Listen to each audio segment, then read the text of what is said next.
Here we are at the very last recap in 2016. The year is done, it's the 31st of December 2016. Let's start this week out with having a look at some numbers here. Now, for you who are watching this a little more regularly, you know that we are only looking at trend following on the longer time frames, trading the major markets. Major markets means we are in the biggest currencies, we are on the biggest commodities, and we are in the indices. What we do not do is trade individual stocks, but that's not something that you can't do, it's just something that we are not covering in the recap videos here on my channel. Now, as the year goes or has gone by, what has the trend following world been doing this year? Now, first off, it's very important for us to understand that, let me just really quickly open up a little drawing tool here, so it's a little bit more interactive. When you take a look here at 2016, the first thing that you notice is that this was really a difficult period. We have an average performance in the trend following space of around 2.64% in the negative, though. We are down 2.64% in the largest hedge funds. In 2016, they have not had a positive year on average when you look at their average performance.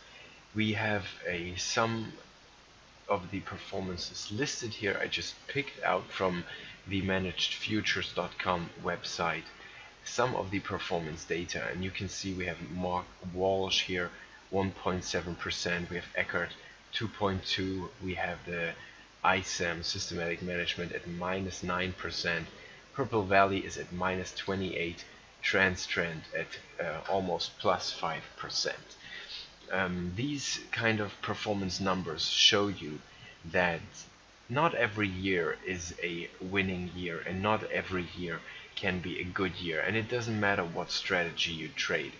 Even if you trade shorter term, if you trade mean reversion, you will lose when there are trends, and if you're a trend follower, you're gonna lose when you have bracketed markets. Depending on how many markets you can look at, how intensively you are into this whole trading thing, what you are getting is a mixed type of performance throughout the years.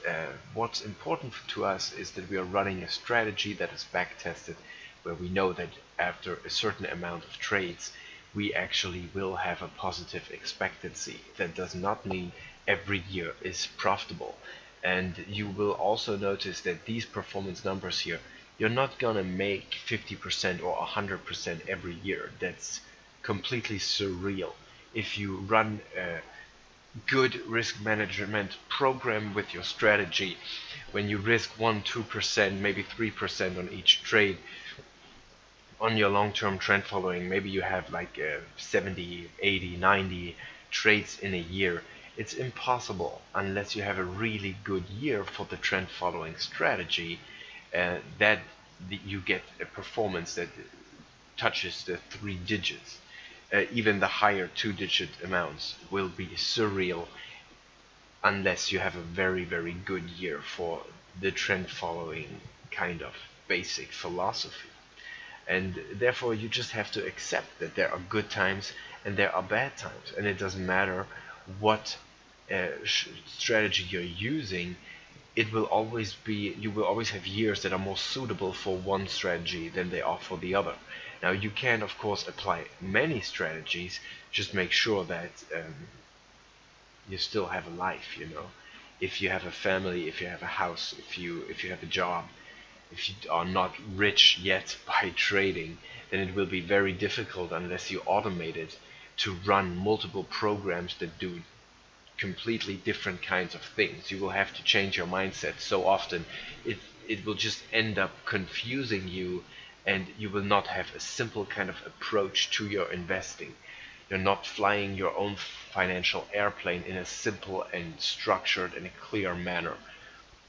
If you run multiple programs, you do this manually, you're very likely to be confused. So you would have to automate it. In order to be profitable, it's not just the automation that can help you What definitely should be, no matter if you are running a systematic approach or a discretionary approach, you definitely want to have your risk-reward ratios that are in check with your appropriate position sizes. If you do this and simply execute what your system tells you, trading is not more than putting on these good risk-reward ratios with appropriate position sizes.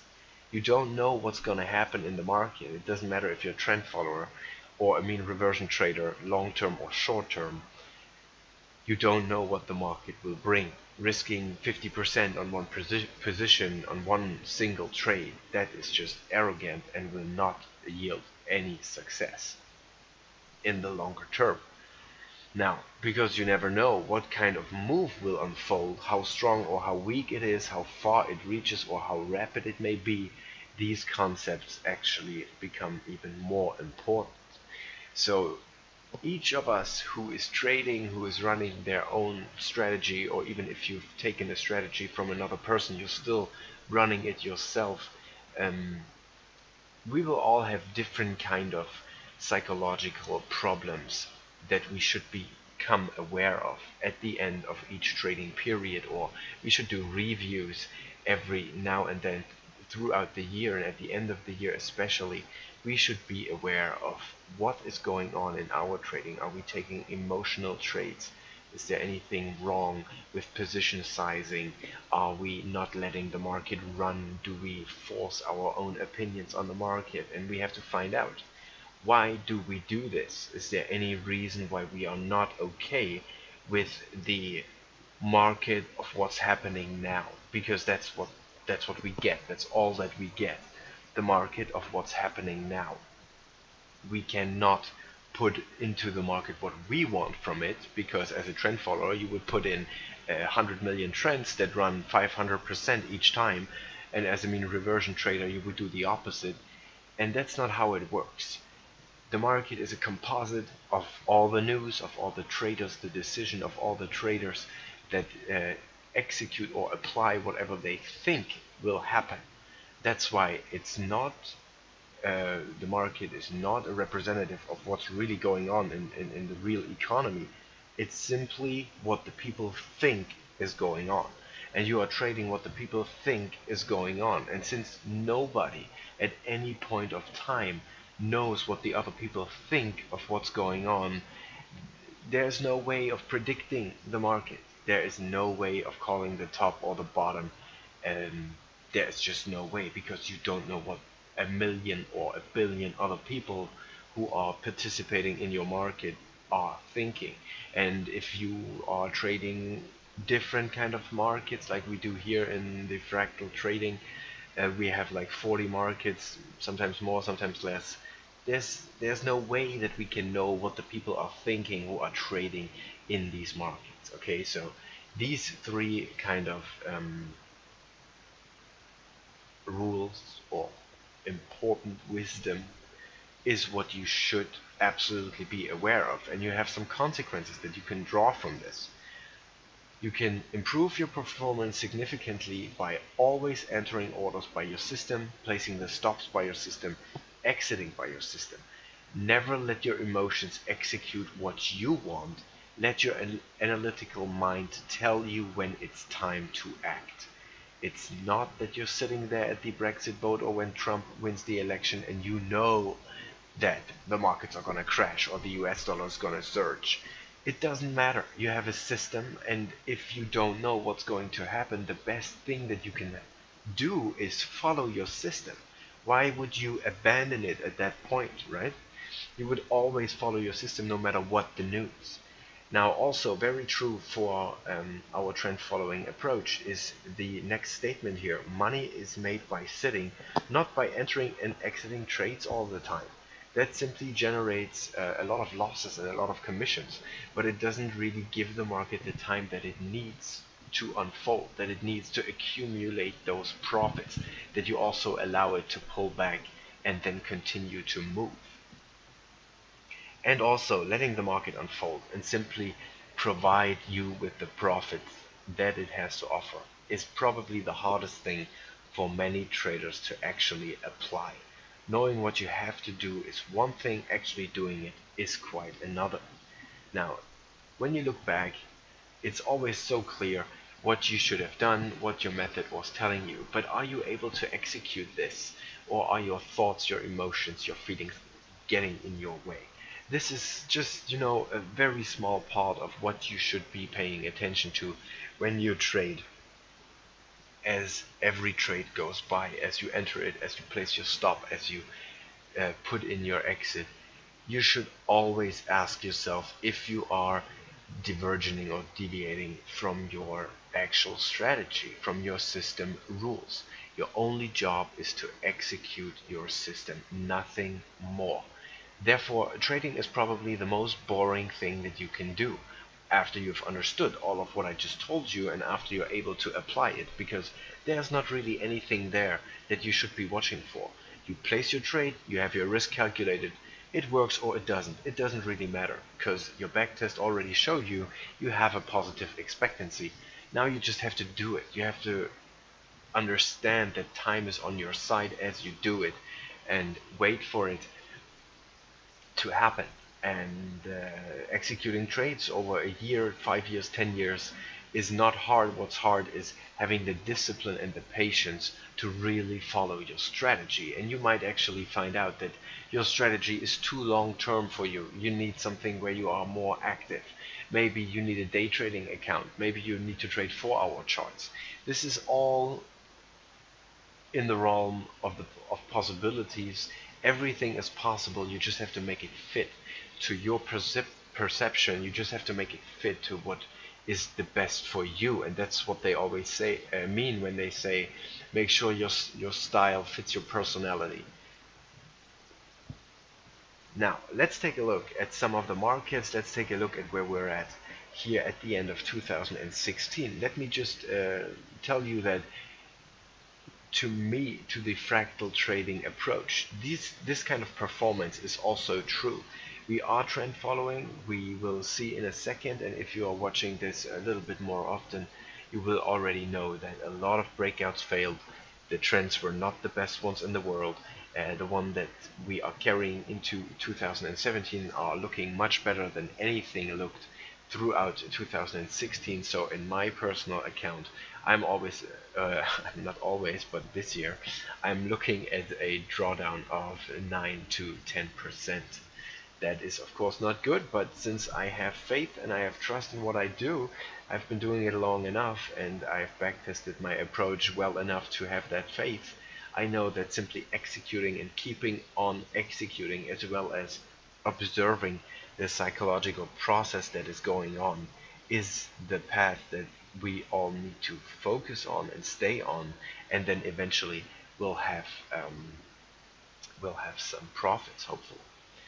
2017 should be very interesting in that regard, especially since we have some cool trades going on already. Before we get into this, let me just tell you about this website here. This is actually the altegrismanagedfutures.com website, where you can click on performance and you can see all of the major hedge funds that are tracked by this company, and you can see their performance. Now the year-to-date performance is here, and their worst drawdown ever since their program was incepted is, or can be observed right here. And when you just take a look at these numbers, you should really spend some time and really study those numbers.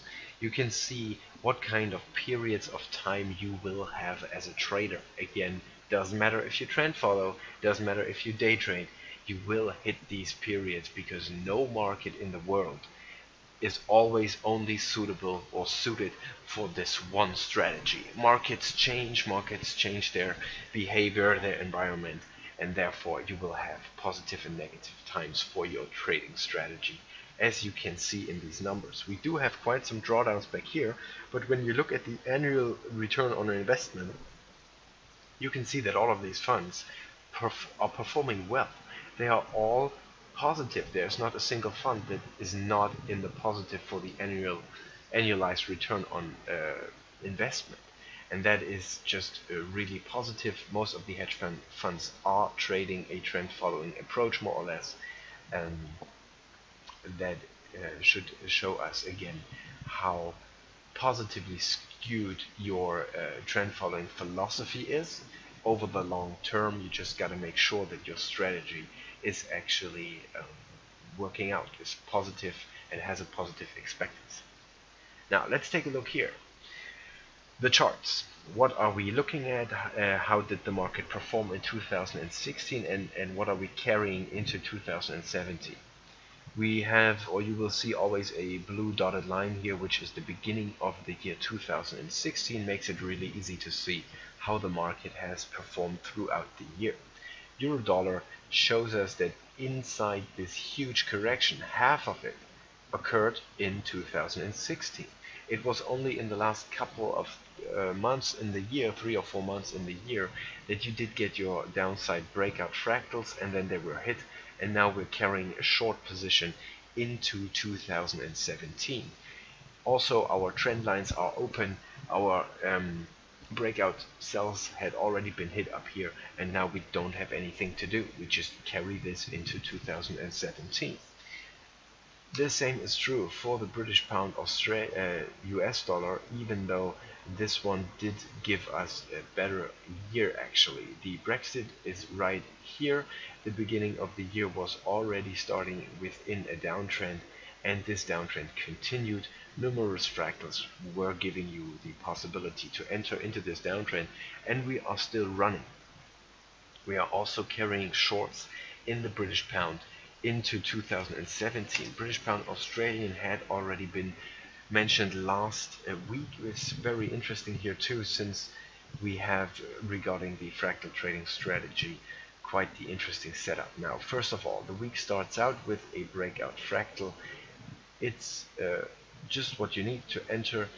You have quite the run up into the balance zone after the downtrend, but the downtrend continues. Even if you get stopped out somewhere in here, you have your new fractal, you follow the trend throughout the rest of the year. Now, in the fractal trading approach, we exit trends as a fractal is created inside of the balance zone, and if it's hit, we get out. And that's now the third week in a row trading right below that fractal 172 area here, and we have not hit it yet, but we are always closing right underneath it.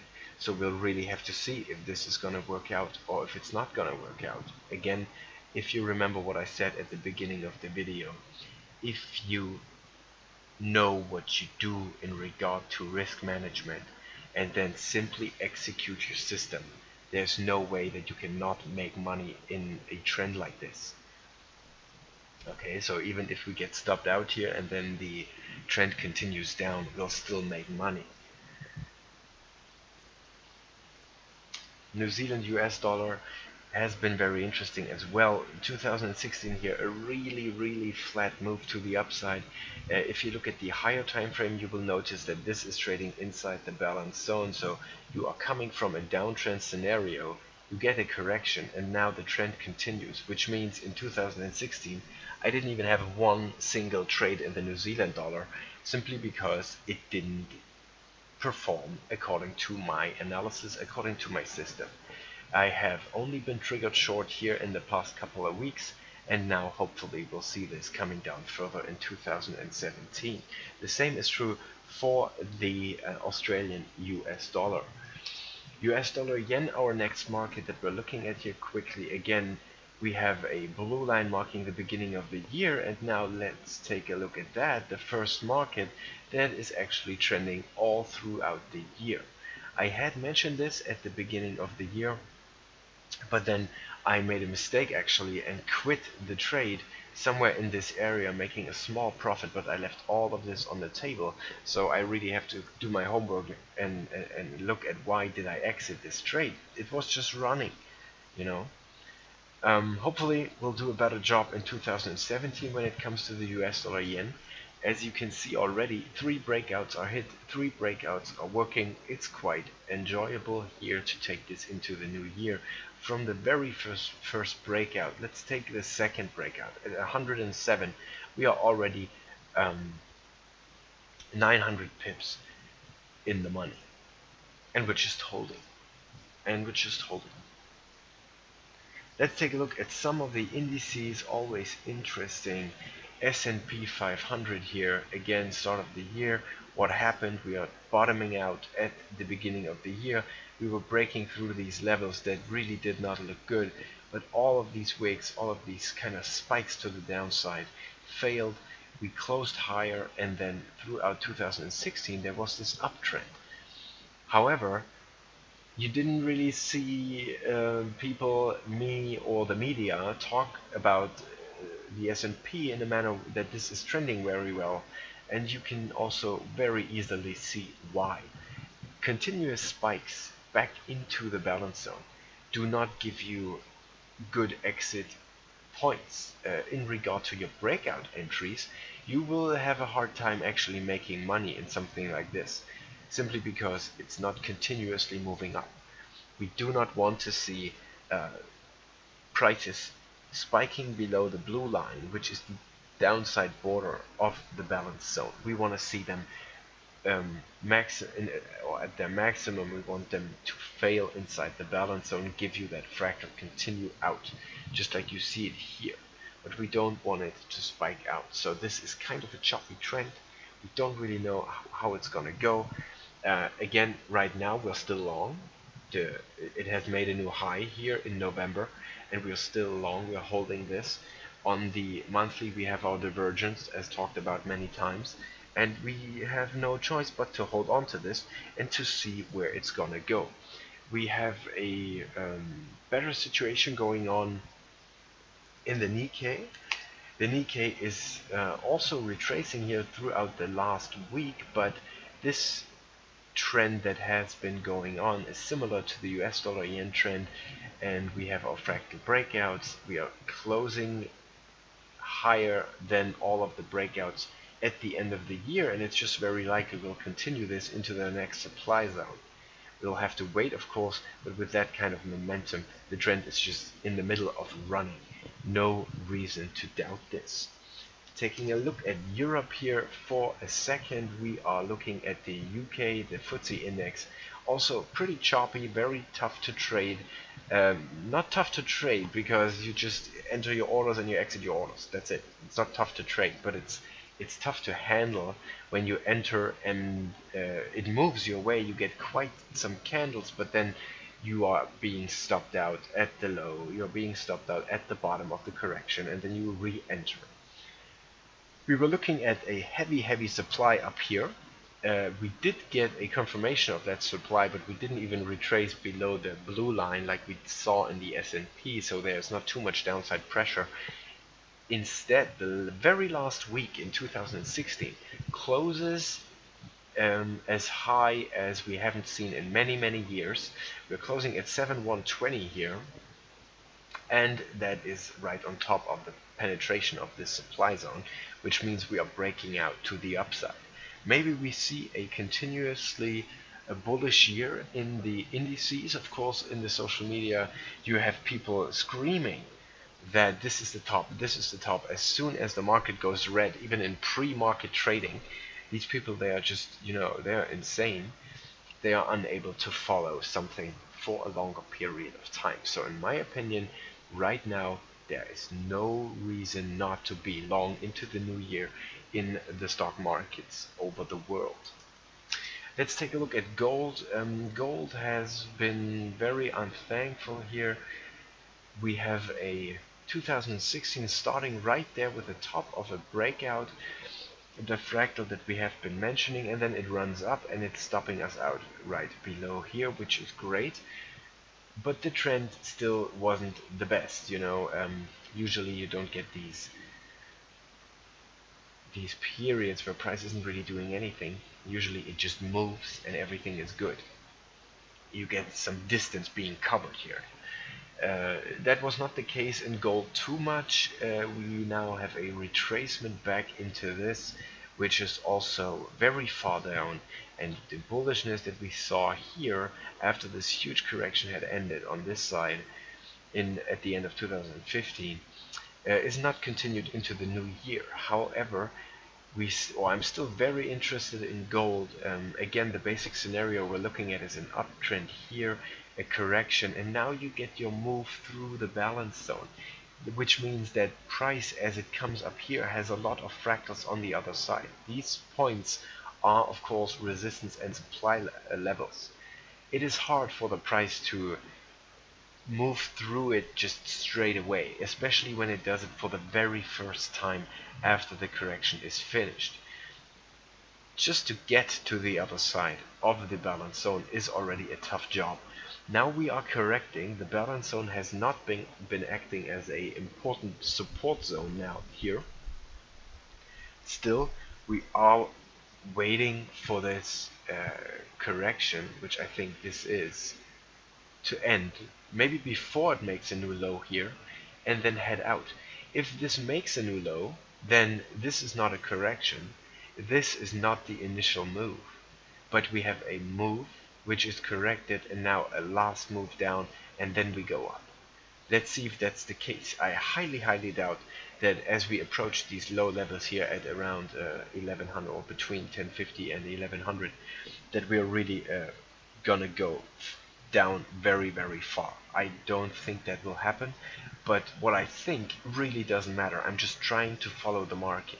Now I'm not short gold, since the fractal on the weekly was triggered at a moment where the monthly chart still had to overcome this balance zone, this support.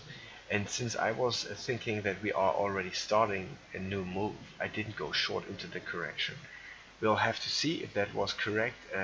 Maybe the market comes down here and I've missed the move.